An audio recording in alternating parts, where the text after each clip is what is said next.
जय श्री कृष्णा भक्तों, 10 जुलाई शुक्रवार योगिनी एकादशी के इस महासंयोग पर चुपचाप गाय माता को यह एक गुप्त चीज खिलाकर आ जाना, आपके घर में अपार धन की वर्षा होगी।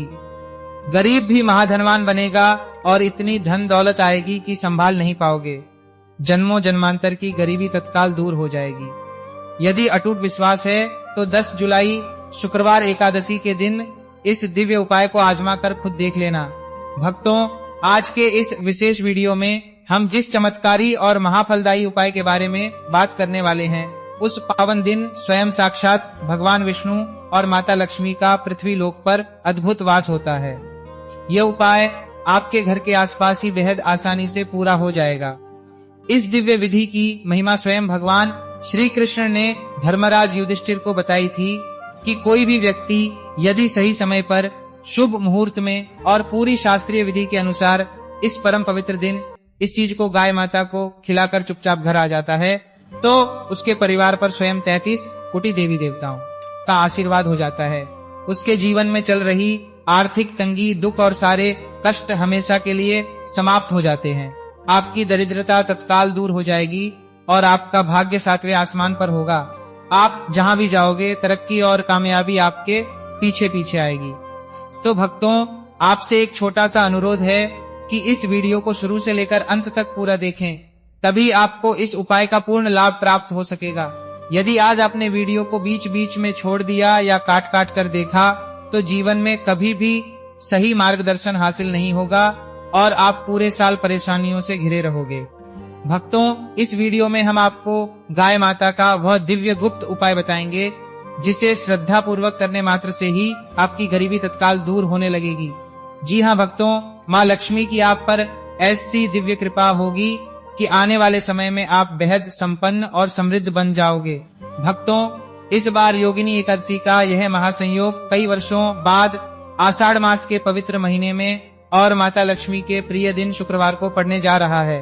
तो जिस दिव्य विधि के बारे में हम आपको बताने वाले हैं, अगर आप उसे हमारे बताए अनुसार सही समय और शुभ मुहूर्त देखकर कर लेते हैं तो यकीन मानिए आपके जीवन में कुछ ही दिनों बाद सुख समृद्धि की वर्षा होने लगेगी। फिर आपके जीवन में आपको उन्नति करने से कोई भी बाधा नहीं रोक पाएगी। आपकी हर जायज मनोकामना पूरी होगी और आपका पूरा घर खुशियों से भर जाएगा। यदि आप इस देव उपाय को कर लेते हो तो त्रिदेव ब्रह्मा, विष्णु और महेश का आशीर्वाद एक साथ आपको मिल जाएगा। इसीलिए भक्तों, इस वीडियो को पूरा और ध्यान से देख लीजिए। तो चलिए जानते हैं कि कौन सी है वह चीज जिसको योगिनी एकादशी के दिन गाय को खिलाकर आ जाना है। लेकिन उससे पहले अगर आप इस चैनल पर नए हैं तो चैनल को सब्सक्राइब करके वीडियो को एक प्यारा सा लाइक जरूर कर दें। साथ ही आप अपनी राशि और अपना शुभ नाम कमेंट बॉक्स में जरूर डालें, क्योंकि हम आपकी राशि से जुड़ा भाग भी विश्लेषण करते हैं और जीवन में चल रही बाधाओं को तत्काल दूर करने के लिए आसान से आसान उपाय भी बताते हैं। इसलिए अपनी राशि कमेंट बॉक्स में लिखना बिल्कुल न भूलें। तो चलिए भक्तों, वीडियो को शुरू करते हैं। देखिए भक्तों, हिंदू संस्कृति में कई तरह की पौराणिक और आध्यात्मिक मान्यताओं को सर्वोच्च महत्व दिया गया है। हमारे यहाँ आषाढ़ कृष्ण पक्ष की एकादशी तिथि, जिसे योगिनी एकादशी कहा जाता है, उसे समस्त पापों और भयंकर से भयंकर कष्टों से मुक्ति दिलाने के लिए सर्वशक्तिमान माना गया है।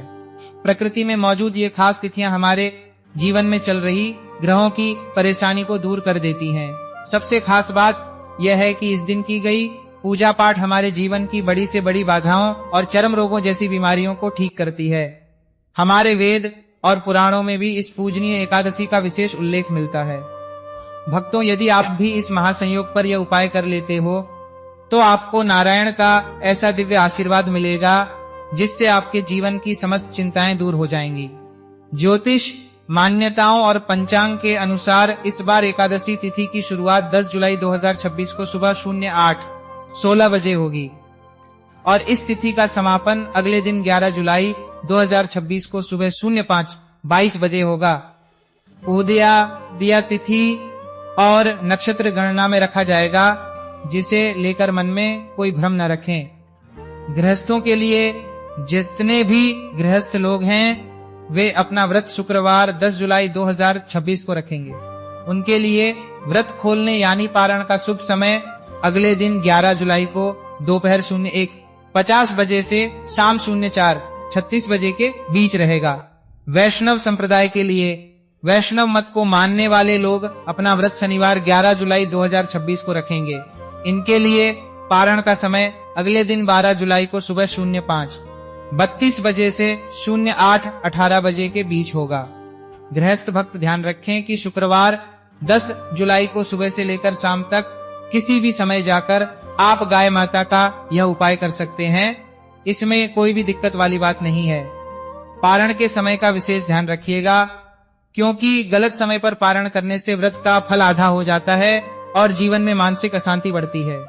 चलिए अब हम आपका ज्यादा समय न लेते हुए सीधे बताते हैं कि कौन सा उपाय आपको छूकर और करके आना चाहिए। भक्तों, हमारे हिंदू धर्म में गौ माता के अनेक मंगलकारी स्वरूप कहे गए हैं, जिनमें इन्हें 33 कोटि देवी देवताओं का साक्षात स्वरूप माना जाता है। इस बार योगिनी एकादशी पर स्वयं भगवान विष्णु सूक्ष्म रूप में गौ माता के भीतर विराजमान रहते हैं। पद्म पुराण के अनुसार योगिनी एकादशी का व्रत रखने से बड़े पापों से मुक्ति मिलती है। यह व्रत शारीरिक रोगों, विशेषकर त्वचा संबंधी यानी स्किन की समस्याओं को दूर करने में सबसे सहायक माना जाता है। शास्त्रों में वर्णित है कि इस व्रत का पुण्य 88,000 ब्राह्मणों को भोजन कराने के समान माना गया है। तो आज हम आपको जिस शास्त्रीय विधि के बारे में बताएंगे उसको इस दिन करना बेहद कल्याणकारी है। यहाँ तक कि आधुनिक विज्ञान भी कहता है कि गाय एक ऐसा प्राणी है जिसकी सकारात्मक ऊर्जा और आभा मंडल सबसे विशाल होता है, जो वातावरण की नकारात्मकता को सोख लेती है और मानव जीवन को एक अद्भुत मानसिक शांति प्रदान करती है। इसी तरह योगिनी एकादशी के समय में कुछ ऐसे उपायों का वर्णन हमारे धर्म ग्रंथों में मिलता है, जिनको करने मात्र से व्यक्ति के बंद किस्मत के ताले खुल जाते हैं और उसका सौभाग्य चमक जाता है। हमारे शास्त्रों में गौग्रास को बहुत ही गुणकारी कहा जाता है, क्योंकि इसमें साक्षात देवताओं की प्रसन्नता छुपी होती है। स्वयं भगवान श्री कृष्ण ने गीता में कहा है कि व्रतों में एकादशी का व्रत सबसे प्रधान है, जिसे सभी व्रतों का राजा कहा जाता है, क्योंकि एकादशी व्रत की महिमा सबसे अत्यधिक होती है और यह सर्वशक्तिमान माना जाता है। पूजा पाठ में इसका बहुत बड़ा महत्व होता है। तो चलिए आज हम आपको एकादशी में किए जाने वाले उस गुप्त उपाय के बारे में विस्तार से बताते हैं। तो कमेंट में जय श्री कृष्णा अवश्य लिख दीजिए, क्योंकि जब भगवान का नाम लिया या लिखा जाता है तो प्रभु अपने भक्तों से बहुत ही जल्दी प्रसन्न होते हैं। भक्तों, हमारे धर्म शास्त्रों में अनेक ऐसे नियम हैं जिन्हें परम कल्याणकारी और मंगलकारी माना गया है। यह केवल व्रत नहीं है, बल्कि हमारे जीवन और भाग्य के लिए भी बेहद महत्वपूर्ण होते हैं।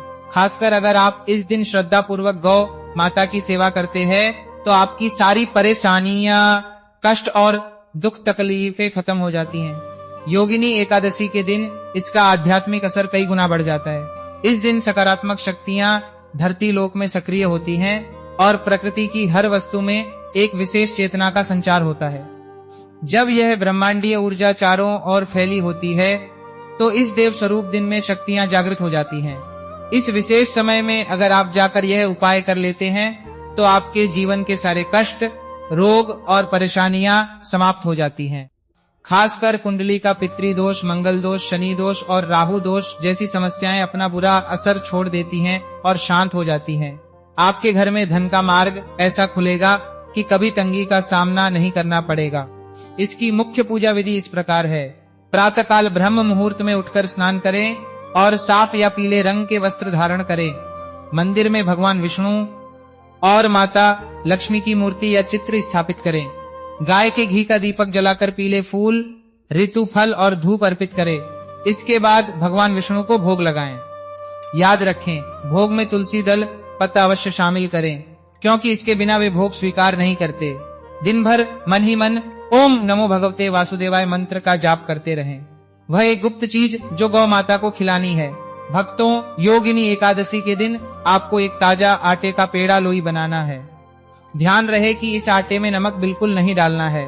अब इस आटे के पेड़े के ऊपर थोड़ा सा शुद्ध देसी घी लगाएं, थोड़ी सी भीगी हुई चने की दाल रखें, एक चुटकी हल्दी लगाएं और साथ में एक छोटा टुकड़ा गुड़ का रख दें।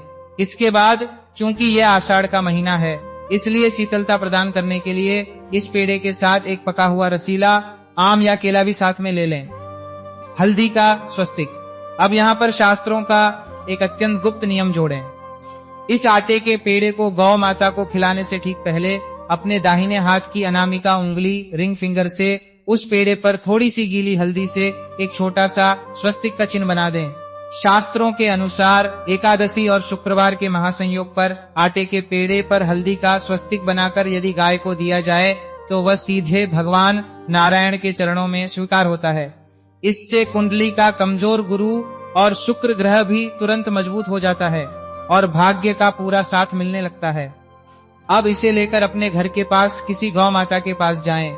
सबसे पहले गौ माता के माथे को स्पर्श करें यानी छुएं, उनके चरणों को प्रणाम करें और अपनी आंखें बंद करके भगवान विष्णु और माता लक्ष्मी का ध्यान करते हुए अपनी हर अधूरी इच्छा और मनोकामना मन ही मन 3 बार बोलें। इसके बाद यह पेड़ा और फल पूरी श्रद्धा के साथ गौ माता को अपने हाथों से खिला दें। शास्त्रों में स्पष्ट लिखा है कि इस महासंयोग पर गौ माता को मीठे फल, गुड़ और चने की दाल खिलाने से समस्त पाप नष्ट होते हैं, उत्तम स्वास्थ्य की प्राप्ति होती है, पितृदेव प्रसन्न होते हैं और माता लक्ष्मी उस घर को कभी छोड़कर नहीं जाती। भूल कर भी न करें ये भयंकर गलतियां, वरना भुगतना पड़ेगा दोष। भक्तों, आज हम आपको जिन वर्जित गलतियों के बारे में बताने वाले हैं, उन्हें हमारे धर्म शास्त्रों में बहुत महत्वपूर्ण माना गया है। ये गलतियां आपके जीवन में सुख, समृद्धि और खुशहाली को रोक देती हैं। इसलिए इस वीडियो को बहुत ध्यान से देखना, क्योंकि अगर आपने वीडियो बीच में छोड़ दिया तो बाद में आपको पछताना पड़ सकता है। योगिनी एकादशी का पर्व ऐसा है जब आपको छोटी सी भी भूल नहीं करनी चाहिए। बस अगर आप इन नियमों को सही तरीके से जान लेते हैं तो आपकी तंगी खत्म हो सकती है। ये नियम इतने ऊर्जावान होते हैं कि आप जीवन में इनका सकारात्मक असर खुद देख सकते हैं। अब वीडियो में आगे बढ़ने से पहले अगर आपने अभी तक कमेंट बॉक्स में जय श्री कृष्णा नहीं लिखा है तो कृपया जय श्री कृष्णा जरूर लिखें, इससे हमें बहुत अच्छा लगता है। जब आप हमारे वीडियो में कमेंट करते हैं और उसे लाइक करते हैं तो इससे हमारा मनोबल बढ़ता है और हम और भी अच्छी तथा प्रामाणिक जानकारी आपके लिए लेकर आते हैं। तो अब हम बात करते हैं कि कौन सी हैं वे मुख्य गलतियां जिनसे हमें योगिनी एकादशी के दिन दूर रहना चाहिए। ये गलतियां ना सिर्फ आपके जीवन को प्रभावित करती हैं, बल्कि आपकी दरिद्रता को भी बढ़ा सकती हैं। इसलिए हम चाहेंगे कि आप सब इस दिन इन बातों का विशेष ध्यान रखें। अन्न और जल का संयम। एकादशी के दिन तामसिक भोजन से दूर रहें। व्रत रखने वाले व्यक्ति को अनाज या अन्न का सेवन बिल्कुल नहीं करना चाहिए। तुलसी दल तोड़ना। इस दिन तुलसी माता स्वयं भगवान विष्णु के लिए व्रत रखती हैं, इसलिए एकादशी के दिन तुलसी के पत्ते तोड़ना घोर पाप माना गया है, जिसे साक्षात नारायण भी सहन नहीं करते। पूजा के लिए पत्ते एक दिन पहले ही तोड़कर रख लें। चावल का सेवन। एकादशी के दिन घर में चावल बनाना और खाना पूरी तरह वर्जित है। शास्त्रों के अनुसार इस दिन चावल खाना रेंगने वाले कीड़े खाने के समान दोष देता है, इसलिए घर के अन्य सदस्यों को भी चावल न परोसें। तामसिक भोजन। इस दिन घर में प्याज, लहसुन, मांस या मदिरा जैसी चीजें भूलकर भी न लाएं और न ही इनका सेवन करें, अन्यथा पूरे परिवार पर इसका भारी दुष्प्रभाव पड़ता है और घर की बरकत रुक जाती है। क्रोध और वाद विवाद। इस दिन किसी पर गुस्सा न करें और न ही किसी की चुगली या अपमान करें। जहाँ क्लेश और कटु वचन बोले जाते हैं, वहाँ से माता लक्ष्मी तत्काल रुष्ट होकर चली जाती हैं। दिन में सोना। एकादशी के दिन और रात में सोना वर्जित माना गया है। रात के समय भगवान के भजनों का कीर्तन, जागरण करना चाहिए ताकि मानसिक चेतना जागृत हो सके। नाखून और बाल काटना। इस दिन बाल काटना, दाढ़ी बनाना या नाखून काटना पूरी तरह वर्जित है। ऐसा करने से कुंडली के शुभ ग्रह कमजोर होते हैं और धन की भारी हानि होती है। गौ माता का अपमान। इस दिन भूलकर भी किसी गाय या किसी पशु को मारना या भगाना नहीं चाहिए। ऐसा करने से 33 कोटि देवता रुष्ट हो जाते हैं। काली गाय को दुत्कारना। एकादशी के दिन यदि आपके द्वार पर कोई काली गाय आए तो उससे भूलकर भी खाली हाथ न लौटाएं। इस दिन काली गाय का अपमान करने से शनि और राहु का भयंकर प्रकोप झेलना पड़ सकता है। कांस्य के बर्तन का उपयोग। एकादशी के दिन और पारण के समय भूलकर भी कांस्य, ब्रॉन्जेंस के बर्तनों में भोजन या जल ग्रहण ना करें। शास्त्रों के अनुसार एकादशी को कांसे के बर्तन का उपयोग करने से व्रत का पुण्य समाप्त हो जाता है। हमेशा तांबे, पीतल या मिट्टी के पात्रों का ही उपयोग करें। भक्तों, अगर आप इस पावन योगिनी एकादशी पर इन उपायों को करते हैं और गलतियों से बचते हैं तो त्रिदेवों का आशीर्वाद एक साथ आपको मिल जाएगा। आपकी हर अधूरी और जायज मनोकामना पूर्ण होकर रहेगी। भक्तों, अगर आपको हमारी यह वीडियो पसंद आई हो तो कृपया इसे लाइक जरूर करें और अगर आप हमारे चैनल पर नए हैं तो मार्ग भजन टीवी को सब्सक्राइब जरूर करें। धन्यवाद। जय श्री कृष्णा। हर हर महादेव।